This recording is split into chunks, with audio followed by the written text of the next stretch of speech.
The Pediatric Lounge, a podcast taking you behind the door of the physician's lounge to get a deeper insight into just what docs are talking about today.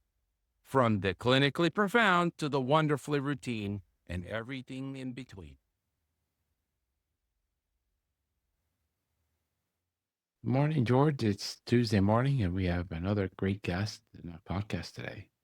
Yeah, today we have Dr. Dan Levy. And today's episode is a special one. What I learned in medical school 50 years later. We're sitting down with Dr. Dan Levy, who began his medical journey in medicine a half a century ago. Together, we'll reflect on how medical training has evolved, the timeless lessons that we endure, and what wisdom we can pass on to the next generation of pediatricians, which is vital, I think, to the survival of pediatrics. Whether you're a student starting out or a clinician, let's help change the tides of healthcare. The conversation will remind us what we do, why we do what we do for the care of the children and families and the communities with compassion and purpose. Take it away. Dr. Levy, we always ask, welcome to the show. We always ask everyone, why did you become a pediatrician? I was born in the Bronx, and my mother's obstetrician was her first cousin. So he had privileges at Bronx Lebanon Hospital. So that's where I was born. Right. And so the story goes is that when I popped out, first of three children, when I came to call him Uncle Mark hands me to Mom, and he says, "Florence, here's your doctor." So in a way that answers the question, because shortly after I was born, the Golden Books series came out with a little book called Dr. Dan the Bandage Man. I was, I think, 1 year old when it came out. It was the first Golden Book that came out with a product. Namely, there were two bandages as part of the book. And I was always known as Dr. Dan.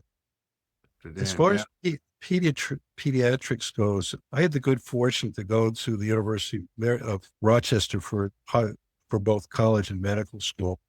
And at the time, the U of R was and still is, in a way, a incredible laboratory for community pediatrics. We had Robert Haggerty there, we had Evan Charney, we had Robert Huckelman, Jim Sayre, all the people that eventually wrote the textbooks and did some of the really innovative stuff in pediatrics. So I just had the sense early on that it was in my soul to be a pediatrician. Yeah. Well, I want to correct you with, you said you grew up in the Bronx. It's called the Bronx. No, here's the thing. So I was born in the Bronx. We lived in Brooklyn for the first 2 years of my life. And when my little sister came along, we moved to White Plains, and then my brother came a few years later. Yeah. So I mostly grew up in White Plains, New York, went to White Plains High School, and the rest is history. What was medical school like when you started? Gee, it was very different. I just went to my 50th medical school reunion just before I went to the AP National Conference. And it was a homecoming, George. It was extraordinary. About a dozen of my classmates showed up, probably because they looked good and had something proud to demonstrate. But medical school was different then, and I can say that with some authority because I ended up teaching both the University of Maryland and more recently at Johns Hopkins. And at that time, it was pretty standard fare in terms of the first 2 years being preclinical with everything from biochemistry to histology to anatomy. But what we got at the U of R that I don't know if it was unique for the time, but we had the privilege of being exposed to a gentleman named George Engel. So when everybody talks about the social determinants of health these days, and they think it's some new concept, this was all George Engel. I was hearing this in 1971, and we were taught as pediatricians, or actually as aspiring doctors, that everything mattered. That it was important what the ethnicity of the person was, what they did for a living, where they lived, what influenced their lives as part of interviewing patients and looking at the whole picture, which turns out to be exactly what pediatricians do. Correct. So I think from early on to get that kind of holistic view of human life really had an enormous impact and still does on me. Do you think that's because of the EHR, because of the way our society is? Do you think that's a lost art? Because I see that in the clinics, there's a bunch of boxes in the EHRs people fill out, and no one really knows the patients. It's a good question, Herb. And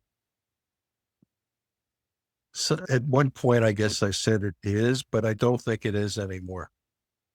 Medicine has changed tremendously since I entered medical school in 1971. But what hasn't changed is that people getting into medicine do it because they really have a passion to help. It comes out in different ways depending on what you do for a living. But I think what's changed a lot, obviously, is technology and the internet and the incredible welter of information that we've got to deal with on a daily basis. But I think that people's basic motivations haven't changed. Yeah, I remember when I was an intern resident, you ran around with little books and you knew all the lab values, you knew everything about the patient. Now, day and age, they say, you ask them a question, what medicine is he on? What was the CBC? Hold on, doc, let me see. They log it to the computer and they look up the information. Now, is that important to know off the top of your head what medicine they're on? What is the actual CBC today? The number? When you easily can look it up, I start to wonder. Because it's like it becomes brain clutter.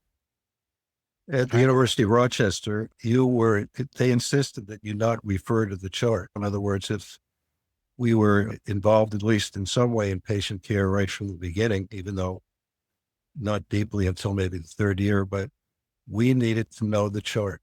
We needed to know everything about the individual. We needed to know their labs. We needed to know what their life history was. And so when I went on from the University of Rochester to Children's Hospital in Philadelphia, and people were using the charts and reading verbatim, I said, what's going on here? That was my first inkling that maybe things had changed a little bit. But for me, they didn't. I think that right from the beginning, fellas, I felt that one of the things that was really important for me was authenticity and deep commitment to clinical medicine. And I think part of that was really knowing my patients. If anything has changed over the 50 years I've been in practice, it's that there's been more and more pressure to see more patients and get paid less. And ultimately, that started to wear thin. But I don't think that I ever got away from the fact that essentially medicine is an incredibly human experience, and I've tried my best to be a scholar and a humanitarian. Yeah, I do see that when I'm covering a clinic and I ask the patient, who brought you back? They're like, I don't know. They usually don't know, correct? Yeah. And that's on us. That's poor customer service. Everybody should say, I am Jane. I'm going to take you back. Even you have to say it 20 times to the same person so that there's a connection there. Many of these people that have been coming to these practices, solo practices, don't even know their doctor's name. Is the other doctor not here, they say? Is she retired now? No, she's just on vacation this week. Oh, okay. And the clinical histories, excuse my language, are crap compared to what we took as clinical histories when we were medical students. We really did know what you did for a living, what your spouse did for a living, what neighborhood you lived in, whether you smoked, drank coffee, drank bourbon or not. And all that was taken into account when we're taking care of a patient. Now it's just a click box and they just auto-populate it. So it's garbage in and garbage out. And Herb, I got to say something, though. I got to say something to you guys. I take my job as a clinical educator very seriously. And I think that a lot of who I am and what I am is because, thank God, I had the cream of the crop teaching me at the beginning of my career. It stayed with me. And as my very valued departed colleague used to say, Alan Lake used to say, then it's our turn to teach our students to do a job better than we did. And I think that if there's any complaint, so much of it has to do with the way young doctors have to be educated these days and the adaptations we have to make to fit the technology instead of vice versa. And as far as I'm concerned, that's a shame, but I'm not mourning it because I think there's something we can do. Fortunately, politics of medicine these days are so overwhelming. And yet what I got from the national conference that just ended in Denver is that there's hope, there's optimism, and there's a real opportunity here to change the course of at least pediatrics, the way we practice and what we're saying to people and how we regard them. And That's the purpose of the Pediatric Lounge. We elevate great physicians to move it forward and carry on. I admire both of you guys. I know you're doing your best to do that. And I think it's possible. If I didn't feel optimistic about what I do and how I do it, I wouldn't have lasted this long. I went on ChatGPT, and the question I asked is, what are the odds that my practice lasted this long? Most people may be in practice 20, 25 years, maybe 30, and then they get out. And here I was in practice in Owings Mills for 47 years. You know what the odds are of that happening? Somewhere between 4 and 6%. Wow. That's amazing. I'm a little more pessimistic than you, although once in a while, I'm just really optimistic. I think the problem starts with we're not teaching children to socialize, and it's making them sick, and people are not able to have conversations because we're not teaching them to listen and to be able to hear a different point of view and say, I don't agree with you, but explain to me why you feel that way so that I can understand where you're coming from. All right, I still don't agree with you, but that's okay. I'm not going to agree with George half the time. But doesn't mean I don't like him, that he's not my dear friend. Nobody's going to agree with everybody 100% of the time. And then once in a while I meet, it's mostly the women. The boys are just not there anymore. It's sad. But you meet a young women and they're so articulate and they're so cheerful and they got so much energy and they're so young. And I'm like, oh, there's a spark. There's a hope. If we only get 2 or 10 or 20 of these young people in the world, we can get back to a better place. So it really is dependent on the person in front of you. But I think part of the problem is young people, I'm talking about tweens and teenagers, don't know how to have conversations. And then Jonathan Haidt in his book, The Anxious Generation, as you guys probably know, talks a lot about the fact that there is an epidemic of loneliness in this country. And so much of it didn't just start with the pandemic, but certainly it accelerated around the time the pandemic came in at the end of 19, and it has not recouped. I will say, guys, that I've been in practice. I tell people all the time that I feel like Cassandra, who was the figure in Greek mythology who could look into the future, but nobody listened. To my point, I've been in practice about 12 years, and I called my sister, who's a world-famous psychoanalyst in Manhattan, still my baby sister. But I said, Marcia, I got to go back and do psychoanalytic training because that's half of what I see. And so this was 12 years into my career. This is it was around 1990. And so I went back. Fortunately, some of her colleagues had gone from CHOP to Children's Hospital of Philadelphia to DC, and they set up their own dog and pony show. And I went trained with them for a year. And interestingly, to your point, Herb, a lot of what I got, at least in the training that I received in psychotherapy, was first of all, attention to process rather than content. In other words, when we interact with other human beings, we're studying their facial expression. We hear the tone of their voice and look at their gestures. And 90% of what we take away from that interaction is that, rather than the content of what they say. And that turns out to be the essence of what I turned around and started sharing with my families. They'd come in with a behavior problem. And I would sit and say, I'd sit down and I'd say, tell me your story. And then I would just let them talk for about 10 or 15 minutes, which is very hard for a physician to do. They say we usually interrupt after 20 seconds. Yeah. But then at some point I would call time, like in sports, I'd make a tee with my hands and I'd say, timeout. I want to give you some feedback. And I would say to them, geez, I wonder what it's like for a 3-year-old to experiencing you two, husband and wife. I wonder what it's like, because I'm telling you how I felt when I was listening to your story. By the telling of the story, people recreated probably exactly what was going on in the home. And people they'd be floored. They'd practically fall off their chair.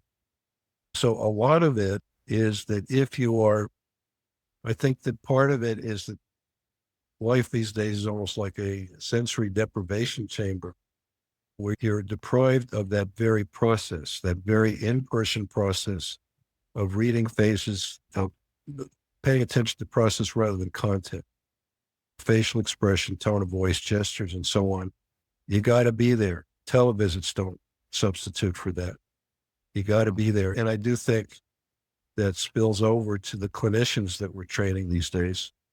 But I do think, geez, when I started in practice, there were maybe 10 women in my medical school class of 100 or 120, whatever it was. And now at the UR, at least, it's more than 50, 60% females. And I think what women have brought into medicine is a deeper feeling for human connection. Guys handle things in a different way, but women tend to congregate. They tend to speak with each other. And I think this is a wonderful influence that women have had on our discipline, on pediatrics and on medicine in general. Going back to this hope thing, that gives me hope.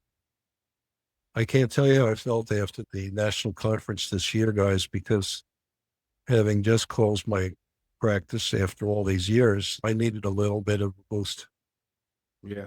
And I admit I have dozens and dozens of friends in the American Academy of Pediatrics. But what really got to me is that people would come up to me and they knew my circumstances, and it was a conversation. It wasn't just the shrugging of the shoulders. And if I experienced that, I think that we could almost generalize that to what can happen in clinical medicine. The other part, though, is worrisome. That if we're becoming more and more technical, then we're becoming, in a certain way, less and less human. And that is recoverable, but I think that it's going to take a little bit of work and a different orientation. Yeah, I think it's coverable. I agree with you. And I agree with Herb. A lot of this stuff happens because of the EHR and the depersonalization of the interview process in the exam room. I see it at the very lowest level because I have third-year medical students. They're all excited to come in. They go into the room. They're ready to go to battle on the computer, clicking, typing. I tell them, don't touch the computer. Just use the computer to see what the medication list is, the product list, allergies, the important things, to write a drug, to write a lab. That's it. You have to use kind of new technology because you use scribing. So that will pick up your whole interview and write your entire note. This way you can talk, you can exchange things, and you use the computer to see what medicines are on, any allergies in there, any past medical history. That is a life changer. The kids at the beginning, when they come in, they're very apprehensive. They don't know how the interview process is tricky to them because they're just following the clicks. Now, without the computer, it's forcing them to talk, and they love it. Just love it. Yeah, and they're certainly in the with the right person. The last students that I taught, guys, they were first and second year medical students from Johns Hopkins. And man, these kids were the cream of the crop coming from Brown and Stanford and everything in between. And what impressed me more, because I've taught at every level from high school to colleagues, but what impressed me about first and second year is that they're not of the guild yet. They're not fully acculturated to medicine as it is today. And so the questions they ask are fabulous, and they make me think, because so much of what we do in daily clinical medicine is empiric in a way. It's certainly our training as pediatricians was based in evidence and research, but so much of it becomes every day. It's the same routine, just different characters each day. And so I hear what your point is. I hear what you're saying. What's really hard about medicine is that no two humans are alike. Right. So you can have two-month-olds back to back, and everything's different about them. Yeah, they still feed, they still poop, but they're very different. And that's the joy of humanity is a difference. But it's great to have evidence and what works best. But at the end of the day, when you're sitting in front of a patient, each patient is individual and different. And you have to adjust your delivery and your plan of care based Right. on that difference that makes them unique. Now, I Yep. want to ask you, what were 5 things that you learned or 3 things that you learned in medical school that still apply today? I think the first thing that I learned is what I mentioned to you a little earlier in our talk today, and that is to pay attention. Really, if you really want to be the kind of doctor you want to be and the kind of humanitarian you want to be, you go to where people live, you go to where people have their daily lives, and you pay attention to that. And that never left me. This whole business of social determinants of health, I totally get it because that's been my life as a pediatrician. The second thing that I've learned is that, at least for me, to be authentic, I had to not only keep up with the literature, but if I saw a hole in my education, to do something about it. You guys are going to laugh, but I'm considering doing a fellowship in integrative medicine because I think so much. No, I'm telling you, I think I still have a lot of gas in my tank. And I feel that one of the things that we weren't well educated about in medical school are just the things that are addressed in integrative medicine. Minor things like nutrition, exercise, spirituality. So I think the second thing that I learned is that I have to not only keep up, but I have to keep growing. And the third thing that I learned, which is going to sound a little corny because being a Levy, I came from a huge family. My dad was one of 11, and half my family lived in Long Island, half lived in Westchester and smattering it. Amen. But we got together every month. And what I learned as a Levy and what has been strengthened as a pediatrician and as a man of God, a man of the world, is to love. It sounds a little corny. It sounds a little corny, but I love my patients and it comes through. You can imagine the kinds of notes and emails and so on that people sent me when I had to pretty much close the practice a little bit abruptly. But people weren't angry because they knew that I did everything I could because I loved them. And that came from the minute I stepped into medical school. So I would say that those are the 3 things that have guided my life, both personally and professionally. So, I dealt with some senior physicians, and the common theme that they all had was this: Dr. Raymond and Dr. Kaplan and Brown and Reichman. They all said the same story: love your patients. Yep. That's amazing. I don't know. Guys, I don't yeah. love patients. I have a different North Star than you do. I want to do the best I can for my patients. I was taught in medical school to detach yourself from the patient in order to make the most rational decision for them. Don't let your emotions drive what you do for your patients because you might make a mistake. Don't treat your family members. But I really do want to do the best job I can. And if I can't do the best job for them, I want to find them another pediatric specialist who can. There just might be communication. They don't like the way I communicate. Or whether there's a disease process that I just can't learn because I don't see enough of. Find them the best subspecialist to take care of them. Yeah. But I'd submit to you, Herbert, that's love. Okay. Yeah. That's love. That is a form of love. If you are that deeply committed to excellence, it's because you have a passion for the people you're caring for. Yeah. I want the best outcome I can, understanding that I can't always win the battle, but I Sure. want the best outcome for my patients, no matter how complex or small the problem is. Yeah. Um, Now, I love your focus on integrative medicine. It makes me laugh a little bit because pediatricians be focused on integrative medicine since the moment that you stepped into your first day of internship. I still remember Dr. Levine in Chicago, who taught me in a continuity clinic, which was a joke. That clinic was a joke, but he said every good pediatrician asks, "What is the kid eating? How's the kid sleeping? How's the poop? How many times does he pee?" At every visit. That's the first thing you ask a parent when you see a kid, because it'll tell you a lot about the health of that kid. And that was back in 1990. And it is true. A kid that's not sleeping destroys the whole family. It's not just him. The whole family gets discombobulated. A kid that, is a picky eater causes a lot of problems for the family. A kid that's Yeah. constipated is a problem. To your point, Herb, I got to say something. I'm sorry to interrupt. But one of the things I find in pediatric education that is not taught anymore is temperament. And I say that because a lot of the things that you just mentioned have as much to do with the temperament of the child, and the temperament is fit with the parents as anything. It's not just eating, sleeping, and not toilet training. It's the process that goes on with that. And how adaptable is the child? How active is the child? How predictable is the child? These are all the things that were discussed. It was thought that kids in the 1950s, it was thought that children were born as a tabula rasa. And I thought that was ridiculous when I read that, because speak to any woman who's ever been pregnant, and I say, oh no, this kid had a personality of the womb. Okay.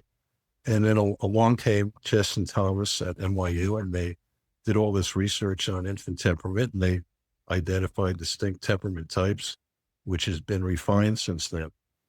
And then along comes Barry Brazelton and says, it's not just the temperament, it's how that temperament fits with the environment, with the goodness of fit issues. And that has profoundly influenced my career. And yet it's not taught. I gave the grand rounds up at Albany Children's Hospital a little over a year ago.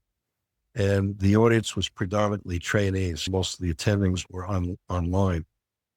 And just out of curiosity and for fun, I said, raise your hand if you've ever heard of T. Barry Brazelton, who was the face of pediatrics almost till the day he died at the age of 99. And maybe one or two people, primarily faculty, raised their hand. I think part of the issue that we're talking about here is an historical one. One of the things that discourages me a bit about the pediatric literature is we keep repeating the same research and some of the same mistakes for that bit. And while it may be new for the latest generation of pediatricians, for us old guys, it's old hat. If we're not studying what came before us, and if we don't share that, then that does make it difficult to move forward. And I'm sorry, I'm digressing a little bit, but So just in the integrative medicine part, because you mentioned a couple other things that I think are incredibly important to the health of our children. Yeah. You mentioned family. Yeah. The disintegration of family has been a horrible pox on the house of the USA. Amen. The lack of faith. I don't care what your faith is, as long as you don't want to blow up people. And it's true. There's some very solid Catholics that I call them jihadist Catholics. They're unaccepting and unwelcoming of every other religion. And if you study Jesus, that's not what he preached. So if you think that religion's about hurting other people or excluding other people, that's not my definition of religion. But that religious community where the children see modeling of kindness, good behavior, commitment, family.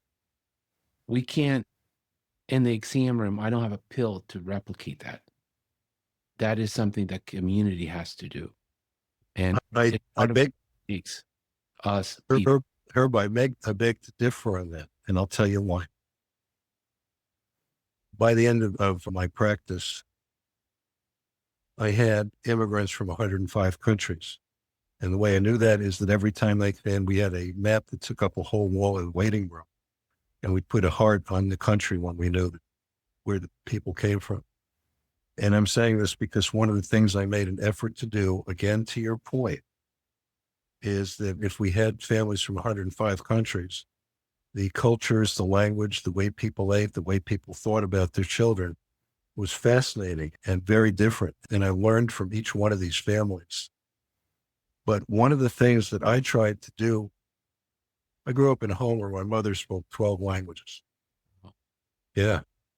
So that was the culture I grew up with. And what I loved about this predominantly Medicaid population, these hardworking people that were coming and trusting me with their families, is that when you said to them, teach me a word in your language. Their face would light up.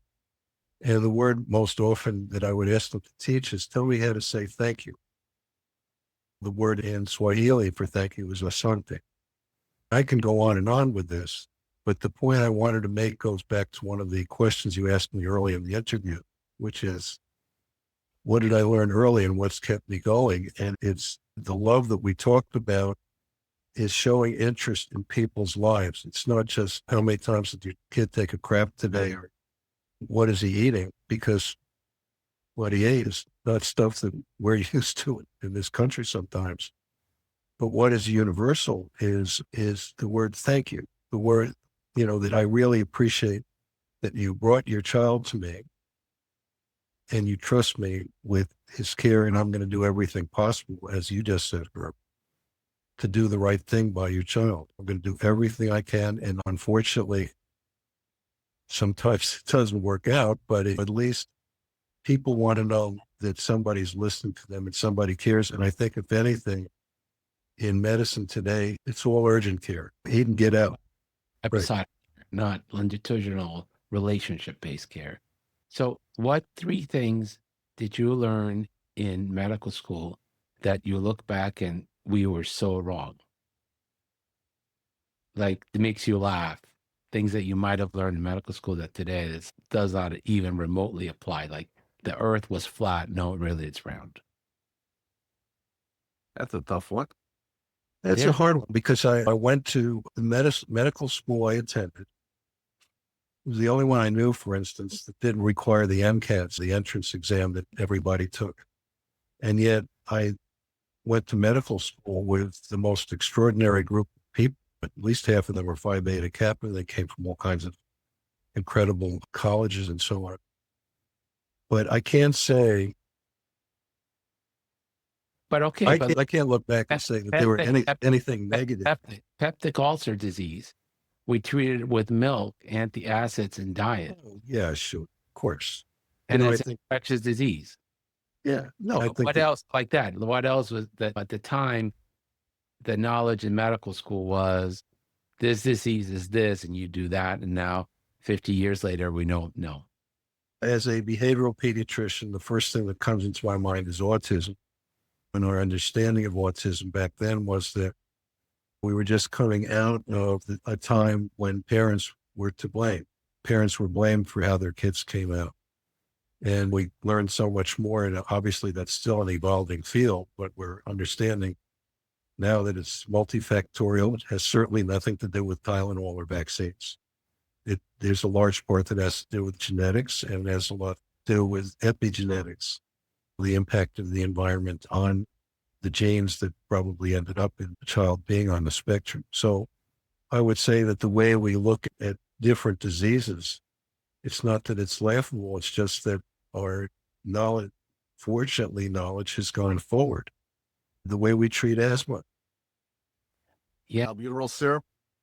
Yes. It's not only that, but our understanding of asthma cells. In other words, this is close to my heart. My daughter was born, God forbid, she was born in the middle of my internship year at Children's Hospital in Philadelphia, one of the great academic centers for pediatrics in the world. And about 6 weeks after she was born, Daddy came home with a little RSV for baby. Oh, gosh. So she ended up in the hospital with respiratory syncytial virus. She had bronchiolitis. And for the following 10 years, she suffered with asthma. And Daddy had to give her epinephrine shots and suspirin shots and give her theophylline products, a caffeine derivative that kept her up all night. And now look what we understand. And moreover, what we were thinking about asthma at that time was bronchospasm. And now the way we think about asthma, of course, is inflammation. Yeah. The point being is if we take this as a whole, just the 2 things I mentioned, a lot of the way we think about disease now is very different than we did then. And it's because of the advance of knowledge, and it's because of the advance of research and critical thinking. And let me dig a little bit deeper because this really concerns me. Sure. And it comes from all sides, but it really comes hard from the white coat organizations. They shut down critical thinking. Like the good professors say there are no stupid questions. You may not know what you're asking her. You're really out of left field, but there's never a stupid question because it opens a discussion. And science doesn't evolve unless somebody says, I don't buy that. And I'm going to prove it. That you're all wrong. You've been doing this for 20 years this way, and I'm going to prove it. And you may fail at proving it, but then something is learned from that failure. Or you might prove it, and then something else is learned. But this absolutism of we are the white coat organization, you stupid doctor in the clinic, follow our instructions and shut up. Yeah. That is very dangerous in a field that is based on growth, understanding of new concepts, and science. But anyhow, do you remember Theodore Sprinkles? That Yeah. you had to open them and then they would put it on the applesauce and Yeah, that's sure. what you give it to the kid. Yeah. And yes, Ventolin syrup, I think it was 2 milligrams per 5 ml, made the hyper as all get out. But it did help with the wheezing, except the kid was running up and down the house like crazy. Yeah, but you gave him that, or you gave him nothing, and then he couldn't breathe. Yeah, no. At every other corner. Right. He lived with nebulizers. Getting a nebulizer was like next to impossible. Not covered, not available, expensive. Now the nebulizers are $20. You can get it at Costco. And people were fearful that the kid's wheezing at home, he's going to die, put him in the ward. Now, I what? just think I want to respond to what you just said, Herb. I had this very conversation for about an hour last night with my dearest friend from training.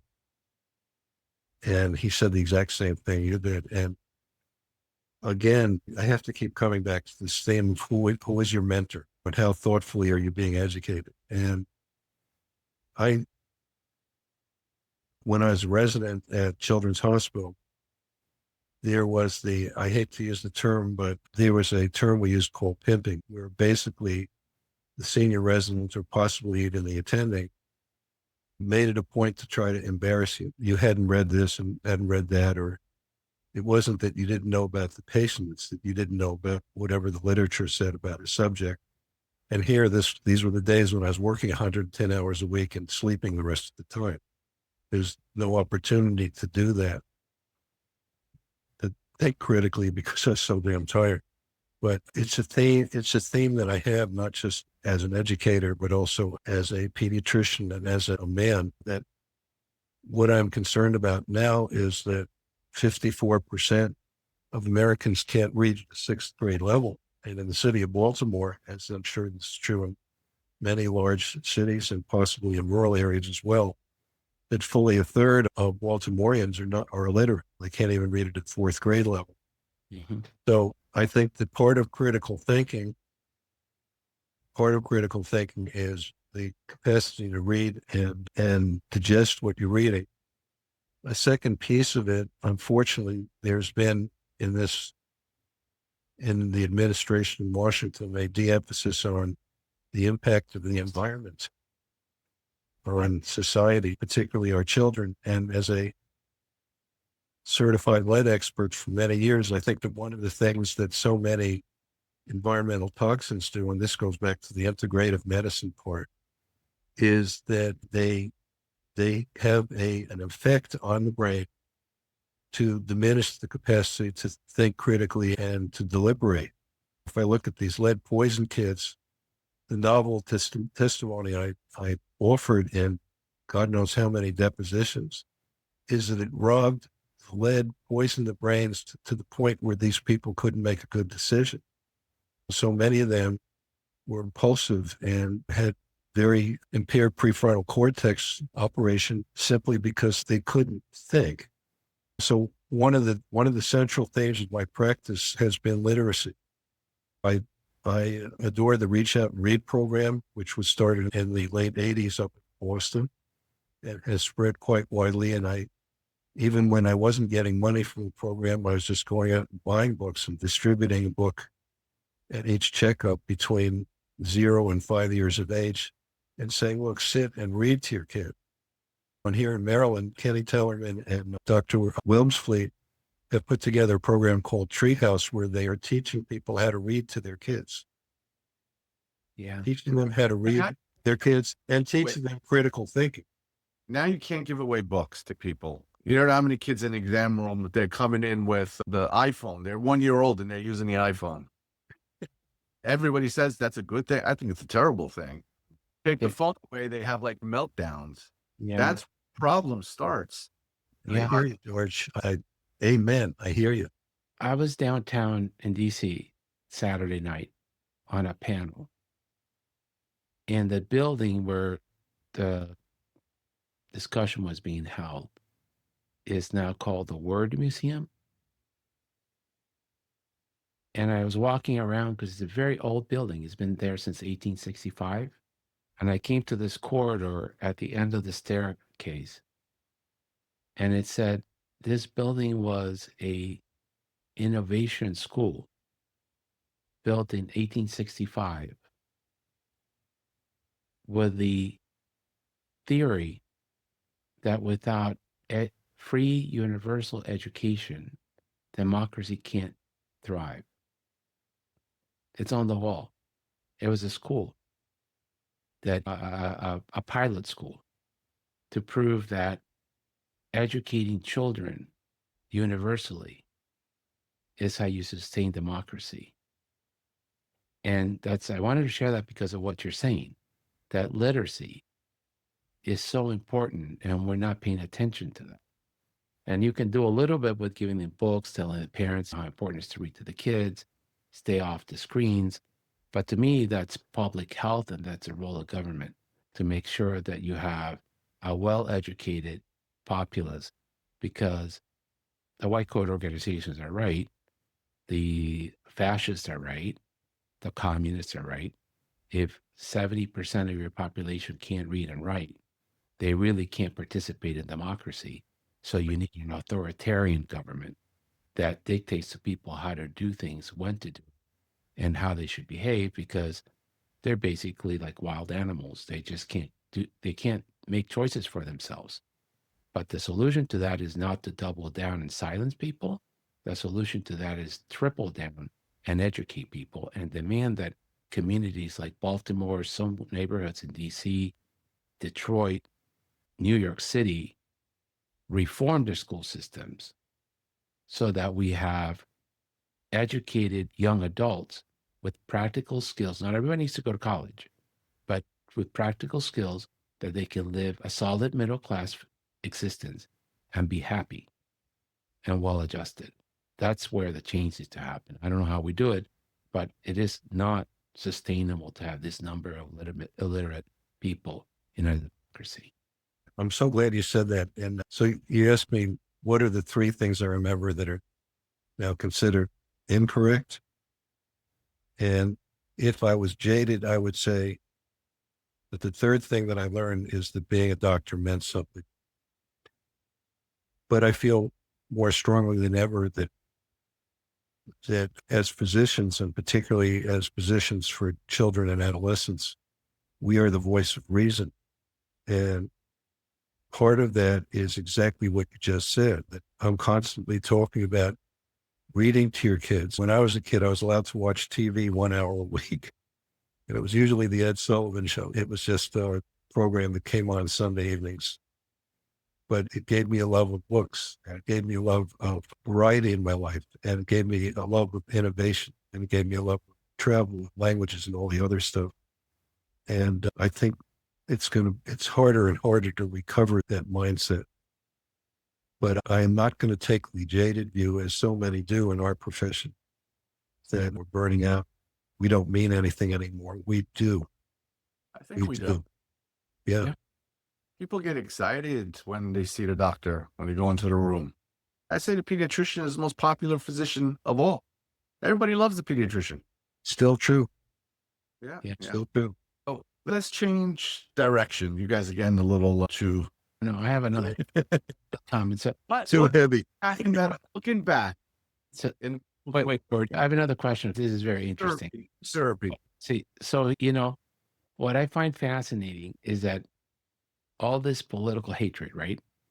But if I didn't know you better, I would say you're a Maha kind of person.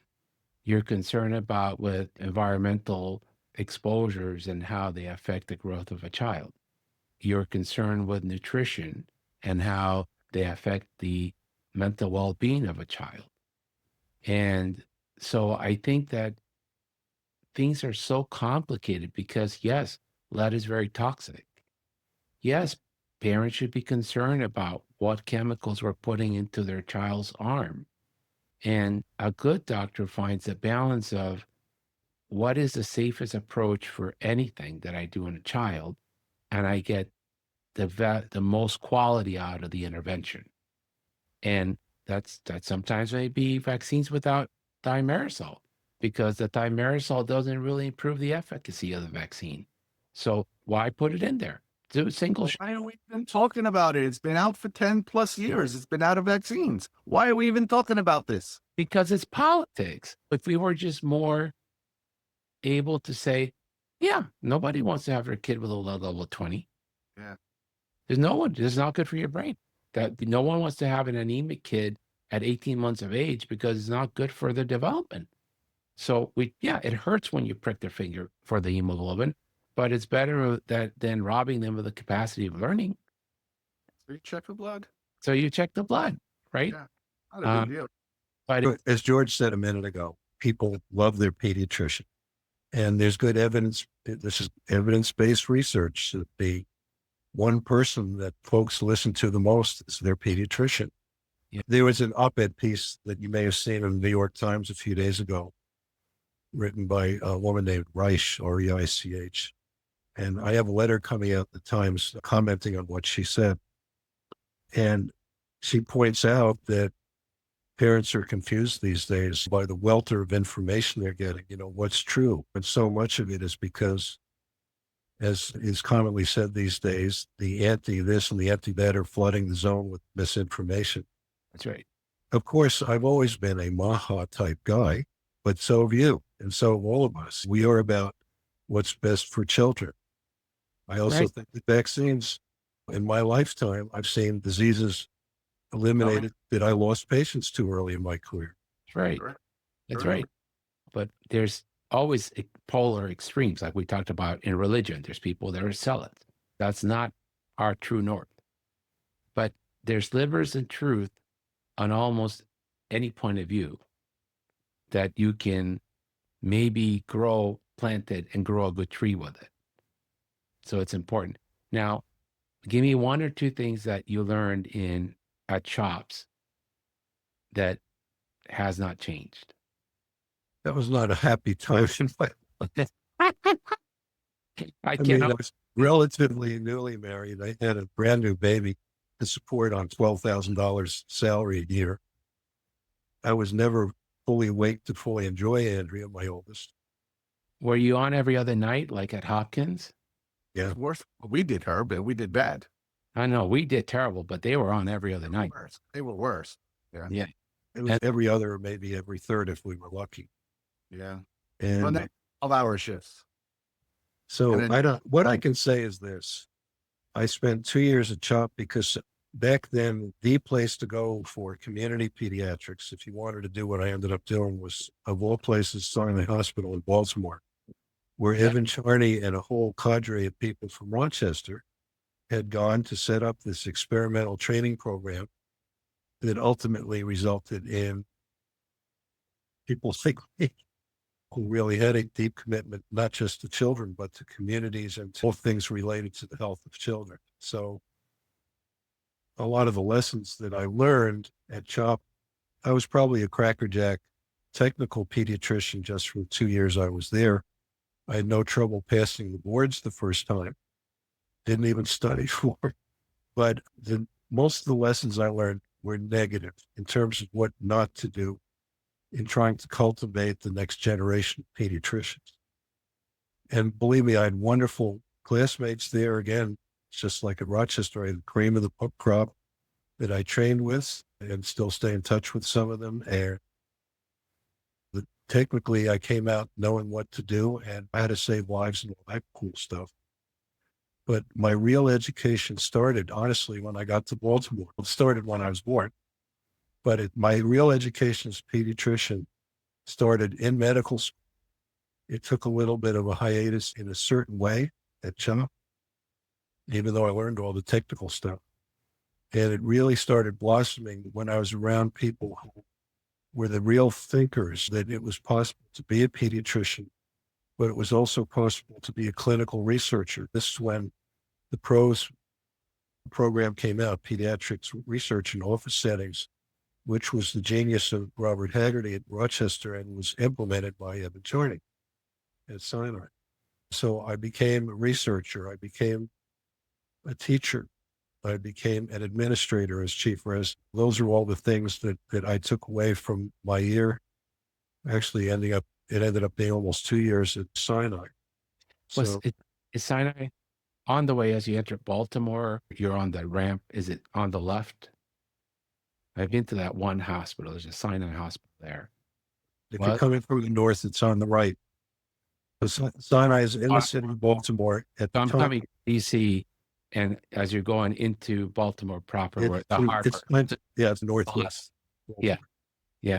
I've been to that hospital. There was a guy from Hopkins that used to write a Contemporary Peds. I was a chairman about 15 years ago. He used to write that reviews. My turn. Look at you're getting too syrupy. It's getting boring. George, go ahead. Looking back, while in medical school, what do you wish that they had taught you that they did not prepare you well in life, in business, in medicine?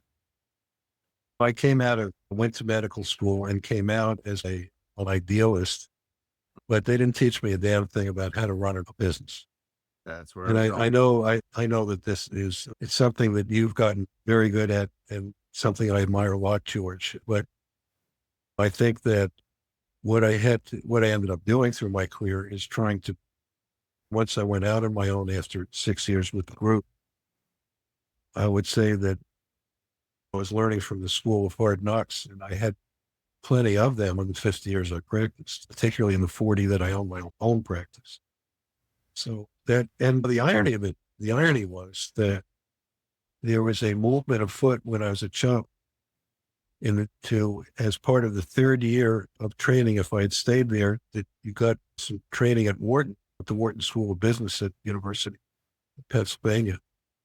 But even then, I'm not sure that it would have been meaningful in terms of clinical community pediatrics.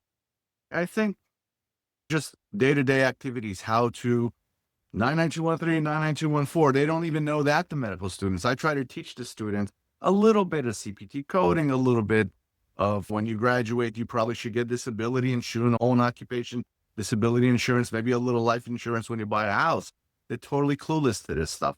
And I believe deep down that the schools don't want to teach them these things because I think that they want to come out knowing anatomy and physiology and all these esoteric diseases that may or may not knock on your door one day and make a lot of professors that let MBA people and computers run them.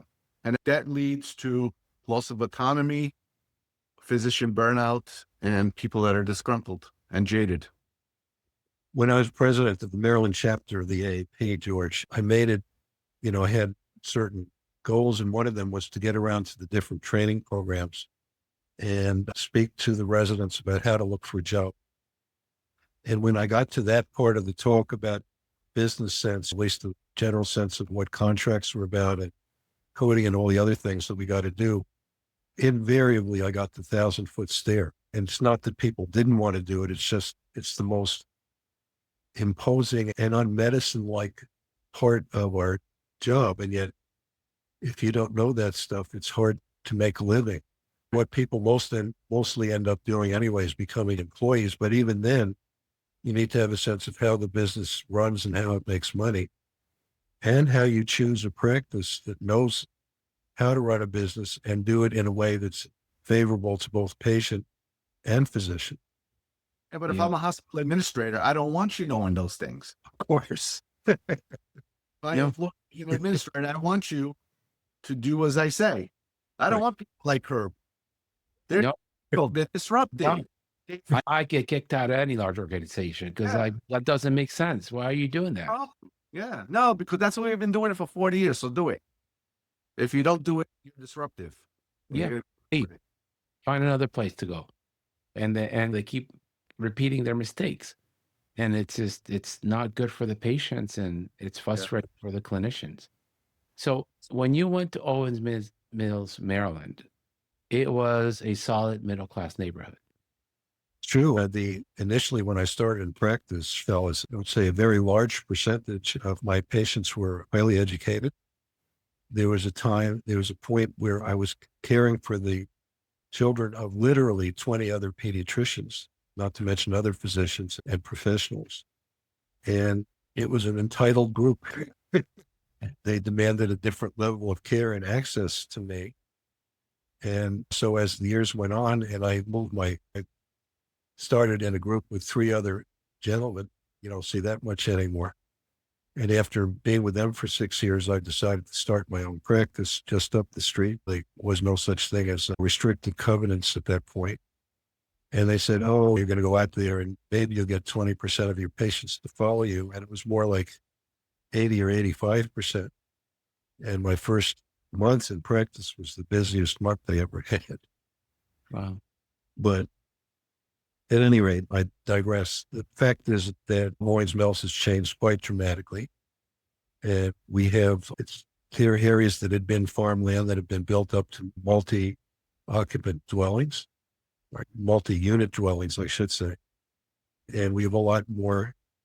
We have a huge immigrant population, as I alluded to earlier. And a substantial percentage of them were on Medicaid. And unfortunately, I don't know whether it's to my credit or my deficit, but I could not say no. I would not turn people away. And what I did discover from a business standpoint is that once you hit about 30% Medicaid in your population, it just becomes untenable. And when I closed the practice, I was over 60%. So I tried to create a practice. I tried to create a middle-class model in a Medicaid population that was more like a concierge type of practice for these folks that really needed that, and yet it was just not affordable. That's because that happened because the insurance companies, they do not respect the independent solo pediatrician. All right. Oh, before you go wrong, let's level set, okay? Because actually Maryland, even as a socialist state, has done really great things on healthcare. The hospitals are capped. They can't just grow like in others, like Northwell can grow. They're capped.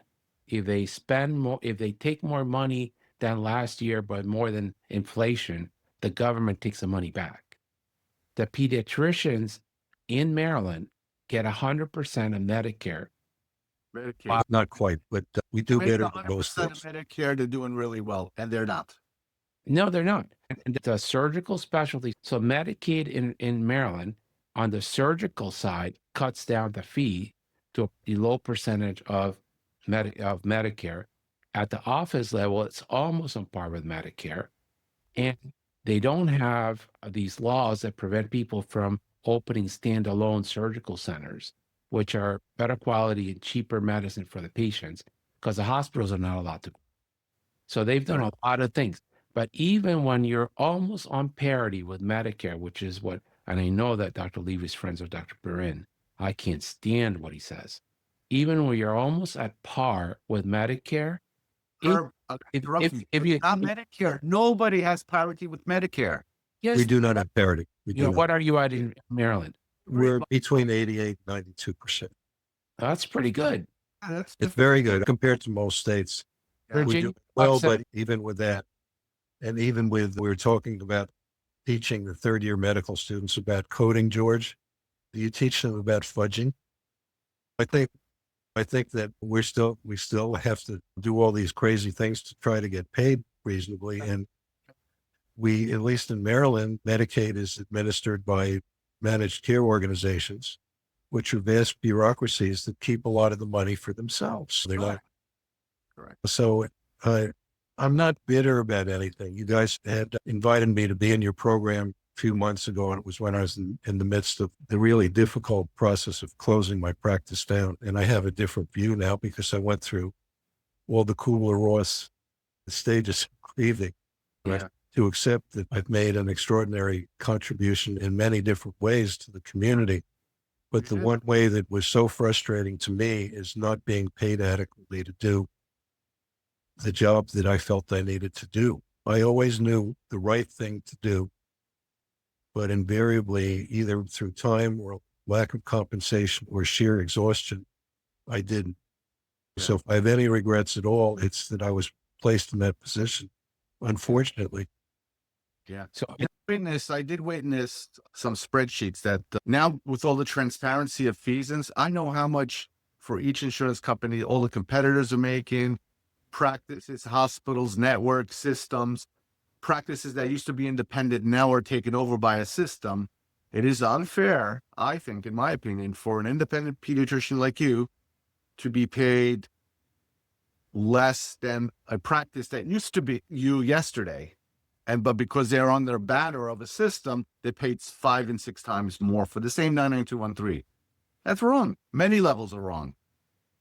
it's wrong for the consumer who has to Yeah. pay out of their deductible. But I think Dr. Levy said something that is very important. There's a tipping point. When your practice cost crosses 50% into the Medicaid space, you're in the down spiral to the end of your practice. Anybody that's foolish enough to take more than 50% of Medicaid is in peril of ending their practice, even if you're close to Medicare parity. Because the truth is, the adult doctors cap their Medicare practice to 10 to 20% because they can't make money off of Medicare. And we're expected to make money in less than Medicare, which is impossible. And it's frustrating to hear Dr. Perrin and the AP say that we should move to every child on Medicaid at parity with Medicare. That won't sustain practices or pediatric hospitals. That'll destroy us all. And children will have, it's a communist system. They'll have a card for the commissary. There's just no bread in the commissary. Stand in line and come back tomorrow. And we should not be foolish to even speak, let alone advocate for that. I think that there are this guys, but the section on administration and practice management of the AP and all of its offshoots are paying a lot of attention to exactly what Herb just said. And yes, I admire Jim Perrin a lot. I spoke with him at the NCE. He was my senior resident when I was a medical student, for God's sakes. So I've known him for 50 years. And I do think that we need creativity and imagination to come up with a better way to provide care and to be compensated adequately. And the funny thing is, much that literally tens of thousands of hours and an equal amount of dollars probably I've given to the AP, and I've been very thankful for that. It's only relatively recently that the Academy has stood up more for its members as well as for advocating for kids. I wonder why. You can't blame the AP. That's your own stupidity. I'm sorry. That the AP, yes, you're trying to make a cat that was domesticated live in the tundra in Africa with the lions. Yes, they're both felines, but they're not the same animal. The AP is an advocacy organization. It used to be for U.S. children's health care. Now they see themselves as an advocacy organization for global health in children. Pediatricians are not important in that mindset, and they have always been left of center because that's where they found a political home in the U.S. political system. And it's understandable. Left of center is more kind. They want to give more back to community, as opposed to the libertarians who say, if you can't survive, it's Darwinian evolution.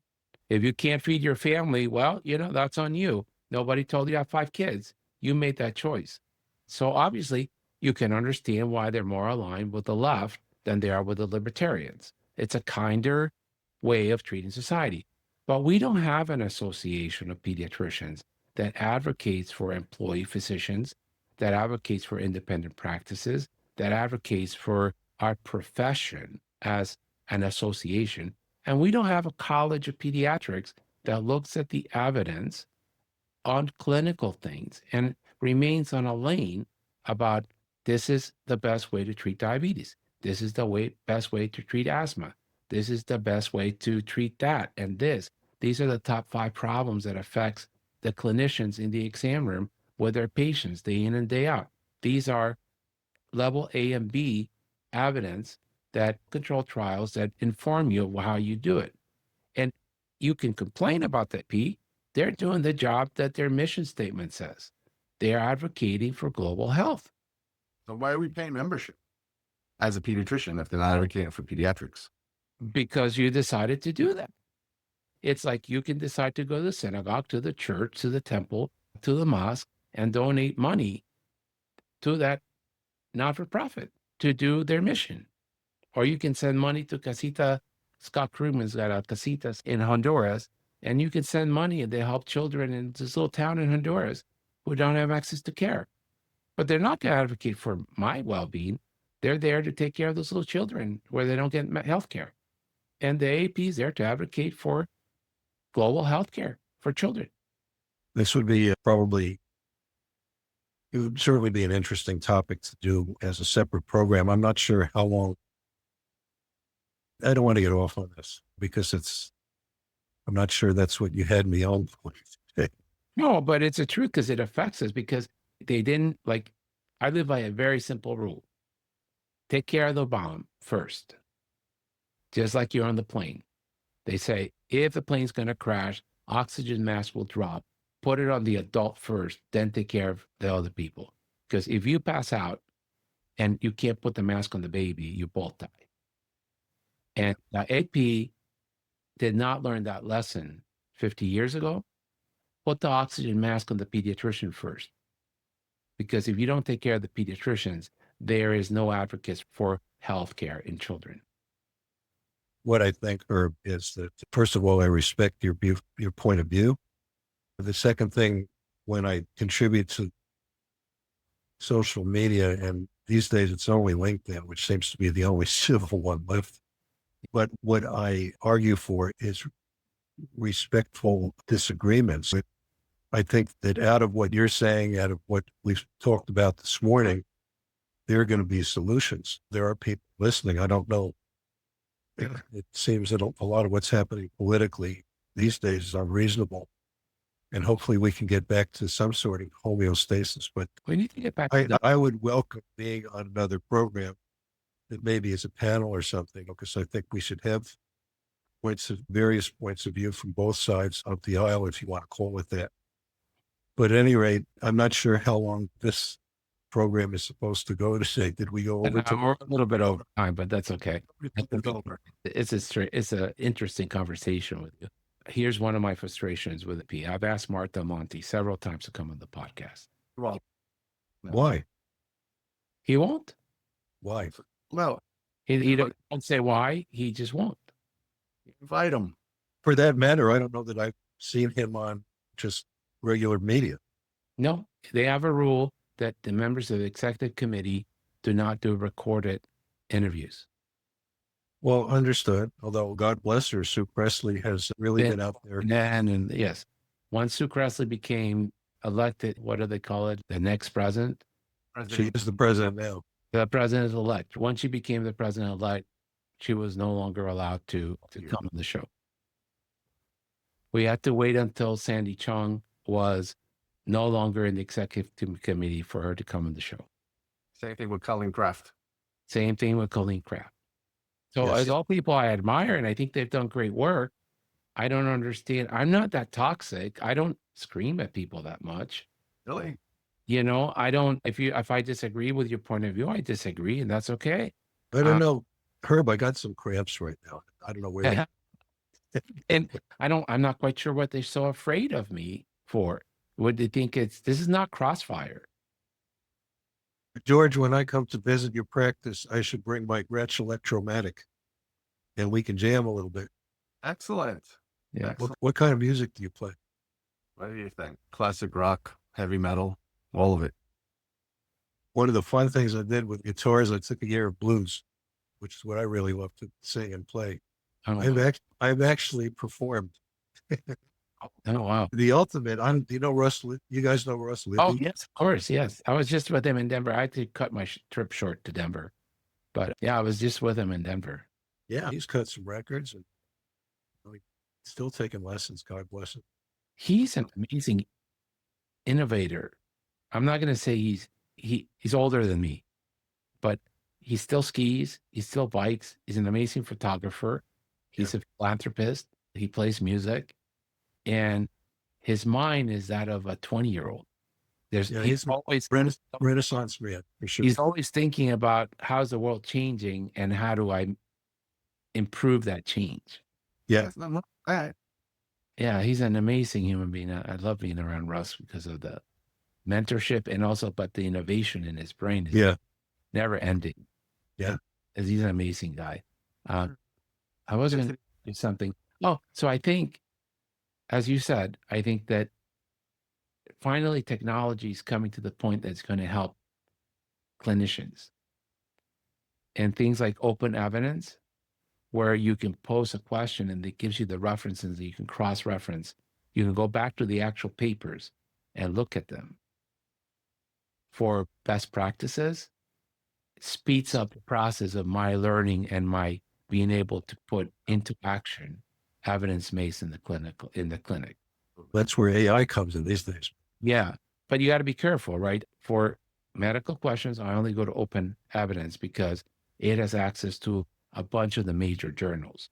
So the citations I get are peer-reviewed, reputable journals. I don't get whatever is in the internet when it has to query. And I think that will accelerate some of our learning, make us more efficient. But as you said, if we don't foster the relationship with our patients and we don't put humanity first, all that knowledge is of little use to our profession. I love how you get the discharge summaries. A simple thing like the newborn discharge summary. You can't find the birth weight, or did they get the hepatitis B, or something simple. I'm not talking about complicated. I discovered this other toy in Doximity where you can download the PDF from your server to your desktop and then upload it to Doximity and say, summarize this. It'll take all that 50 pages of gibberish and garbage and give you 1-page summary of everything you need. So that's efficiency. That's efficiency. Can I ask you guys, how many viewers do you have? Do you know? I have no idea. Herb does. We've been at this for 3 years of almost 50,000 downloads. Wow. I think our YouTube channel reaches over 200,000 people a year. The podcast reaches more. I know when we go to events, conferences, I walk down, hey, we listen to your podcast. I know you. We were together. It's Abbott and Costello. If you would send me the link to this particular episode, I'd like to take a look at it. Yeah, absolutely. Let's leave you with one final question. Sir. One piece of advice for today's medical students, residents, and physicians to be, what would it be? Listen to the This is the end. Keep on trucking, as Grateful Dead would say. No, if I've learned anything worth passing on, it's this. My practice closed, but the calling never has. I still feel passion for kids and for my colleagues. So the kids that you cared for live in you is what I would say to a young pediatrician. And the act of healing is love itself. It has no expiration date. Thank you. Yeah, that's very nice said. Right, very nice said. Yeah. Yeah, I think there's path ahead of us, but some more. And I am still proud as hell my career and what I've accomplished as a pediatrician. I sat down, I'm writing a book, and I sat down and just off the top of my head, I wrote down over 20 different major projects I've done in the course of my career, and many of them have had a lasting impact. Yeah, so I guess after 50 years in medicine, that's more than just a career, it's a legacy. This can be a reminder that while technology and systems evolve, compassion, curiosity, and care never go out of style. Amen. Yep. This has been a wonderful conversation. I enjoyed it myself, and I hope we can do it again. We will. Thank you for everything you've done for your community and for educating pediatricians for the future. George, I'd really like to come out and look at your practice because come on down anytime. You don't even need appointment. Just show up You're on the island somewhere, but I forget where. in the middle of the island, even though it's a Long Island. Exit 52 on the Long Island Expressway What town is that? in Comac. In Colmac, where the arena used to be, the ice skating rink. Yes, yes. I heard about that. The rinks, I think. I don't remember what it's called. I think that's where the Islanders started, Colmac. Don't know. Or maybe the Long Island Ducks, the minor league team. All right, I won't bore you with that. Gentlemen, it was so nice to see you both. I really appreciated that. I have to see you in person again soon. I'm sure that will happen. Yeah, maybe. What's the next thing? I don't know what date is. What does the Children's Hospital Network call it? The Business of Pediatrics in December? Oh, the PMI conference. No, there's one in DC, in Maryland. Oh. That happens in the spring. It's a CME event, and then there's a business meeting in December. I don't know. It's a local meeting, but it's a nice meeting. Thank you for listening. This has been a production of the Pediatric Lounge. On the show notes, you will find links to our co-host and other important notes, as well as a timetable of the topics discussed today. Don't forget to follow us on social media and subscribe to wherever you listen to your podcast. Leave us a great review, as it helps us greatly. In the meantime, we will see you next week. The Pediatric Lounge. The conversations are not intended as medical advice, and the opinions expressed are solely those of the host and guest.